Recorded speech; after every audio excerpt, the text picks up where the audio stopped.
were warned, vote against your president, vote against the president, and your head will be on a pike. Now, I don't know if that's true. Vote against the president and your head will be on a pike. I have to say, when I read that, and again, I don't know if that's true, but when I read that, I was struck by the irony. By the irony. I hope it's not true. I hope it's not true. But I was struck by the irony of the idea when we're talking about a president who would make himself a monarch, that whoever that was would use the terminology of a penalty that was imposed by a monarch. A head on a pike. Just this week, America lost a hero, Thomas Railsback. He passed away on Monday, the day before its trial began.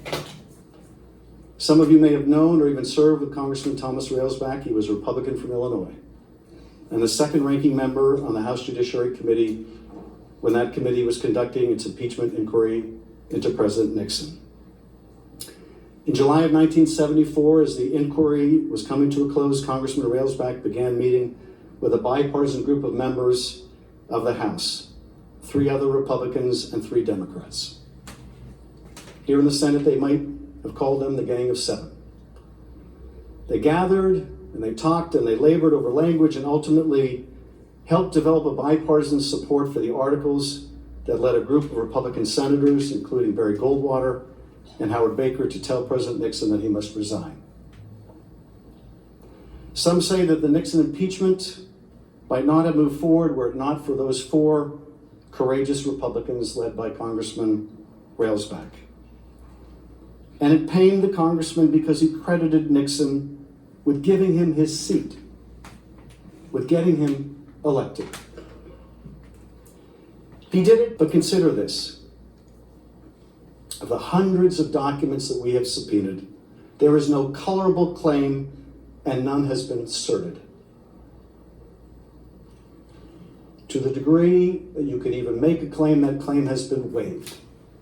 To the degree that even superficially a claim would attach, it does not conceal misconduct.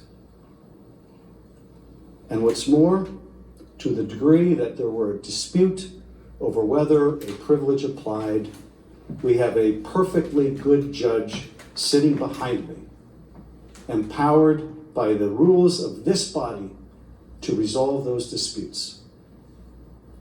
And when the Chief Justice decides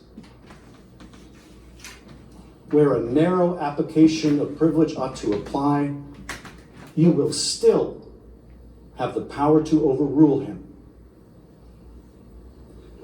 How often do you get the chance to overrule a Chief Justice of the Supreme Court?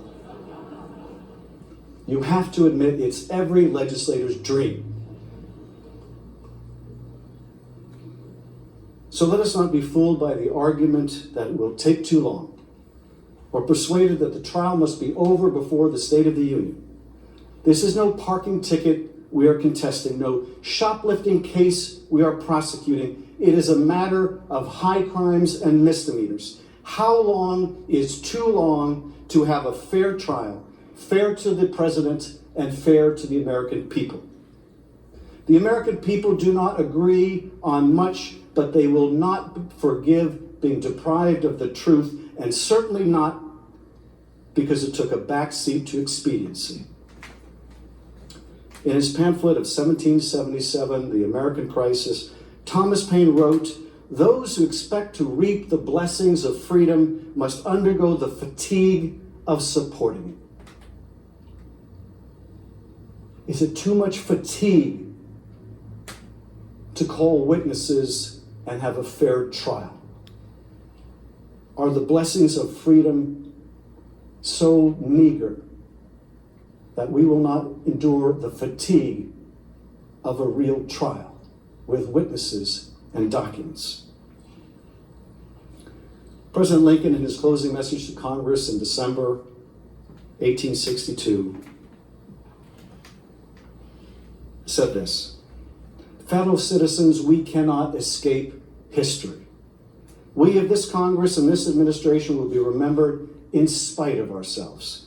No personal significance or insignificance can spare one or another of us. The fiery trial through which we pass will light us down in honor or dishonor to the latest generation.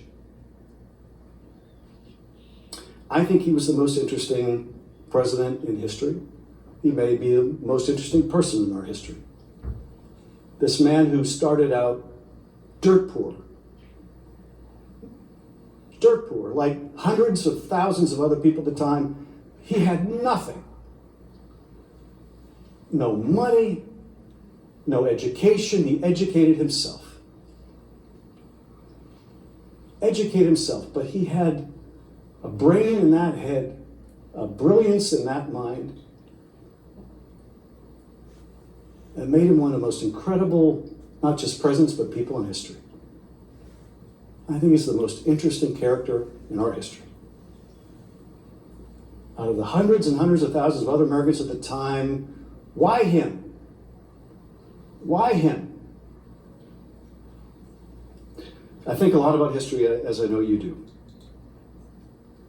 Sometimes I think about how unforgiving history can be of our conduct. We can do a lifetime's work, draft the most wonderful legislation, help our constituents, and yet we may be remembered for none of that. But for a single decision, we may be remembered, affecting the course of our country. I believe this may be one of those moments, a moment we never thought we would see, a moment when our democracy was gravely threatened, and not from without, but from within. Russia, too, has a constitution.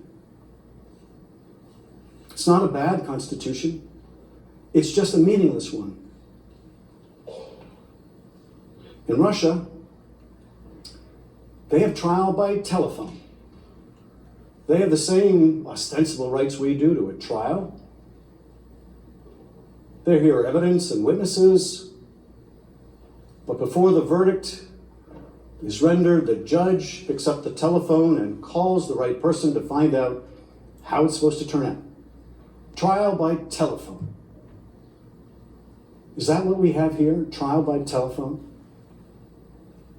Someone on the other end of the phone dictating what this trial should look like. The founders gave us more than words. They gave us inspiration. They may have receded into mythology, but they inspire us still. And more than us, they inspire the rest of the world. They inspire the rest of the world. From their prison cells in Turkey, journalists look to us. From their internment camps in China, they look to us.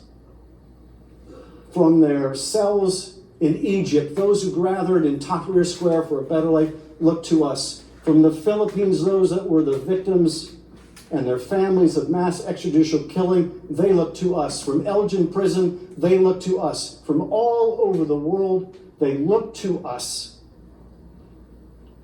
And increasingly, they don't recognize what they see. It's a terrible tragedy for them. It is a worse tragedy for us, because there's nowhere else for them to turn. They're not going to turn to Russia. They're not going to turn to China. They're not going to turn to Europe with all of its problems. They look to us because we are still the indispensable nation. They look to us because we have a rule of law. They look to us because no one is above that law. And one of the things that separates us from those people in Elgin Prison is the right to a trial. It's a right to a trial. Americans get a fair trial. And so I ask you, I implore you, give America a fair trial. Give America a fair trial. She's worth it. Thank you.